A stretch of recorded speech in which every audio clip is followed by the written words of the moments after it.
ሰላም ክፍል 15 መሬታዊ አይደለም የኢየሱስ ክርስቶስ ሥጋ በሚል እያየን ያለነው ክፍል 15 ዛሬ እንቀጥላለን። ኢየሱስም እውነት እውነት እላችኋለሁ እውነተኛው እንጀራ ከሰማይ የሚሰጣችሁ አባቴ ነው እንጂ ከሰማይ እንጀራ የሰጣችሁ ሙሴ አይደለም።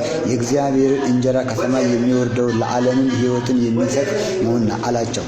ዮሐንስ 6:32 እንግዲህ አይሁድ ከሰማይ የወረደ እንጀራ እኔ ነኝ ስላለ ስለ እርሱ አንጎራጎሩ። አባቱንና እናቱን የምናውቃቸው ይህ የዮሴፍ ልጅ አይደለምን? ኢየሱስ አይደለምን? እንግዲህ ከሰማይ ወርጃለሁ እንዴት ይላል አሉ። ኢየሱስን መለሰላቸው፣ እርስ በርሳችሁ አታንጎራጉሩ። የላከኝ አብ ከሳበው በቀር ወደ እኔ ሊመጣ የሚችል የለም።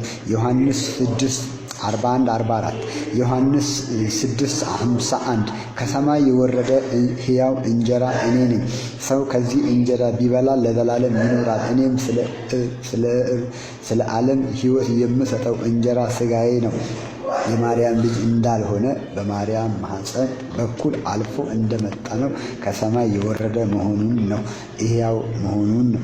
የማርያም ሥጋ አዳማዊው ሞት የሞተው ነው። የኢየሱስ ሥጋ መሬታዊ ነው ብለን ማጉረምረም ወደ እግዚአብሔር መንግሥት እንዳንገባ ይከለክላል። ስለዚህ ኢየሱስ ክርስቶስ እኔ ከሰማይ ነኝ አለ፣ ሕያው ነኝ አለ። ለሙታን ሕይወትን የምሰጥ እኔ ነኝ አለ። አታንጎራጉሩ አለ። እሱ የማርያም ልጅ ነው፣ እሱ የዮሴፍ ልጅ ነው እያላችሁ አታንጎራጉሩ። እኔ ከሰማይ የወረድኩኝ የሕይወት እንጀራ ነኝ እያላቸው። ስለዚህ የማርያም ልጅ አይደለም፣ ኢየሱስም የማርያም ልጅ አይደለሁም ብሏል። የከሌና የከሌ ዛሬ ይሉታል በየቦታው። አትበሉ። እሱ የእግዚአብሔር ልጅ ነው። እሱ ከሰማይ ነው። እሱ ሕይወት ነው። ማርያም ሕይወት አይደለችም። አብርሃም ሕይወት አይደለም። ዳዊት ሕይወት አይደለም። አዳም ሕይወት አይደለም።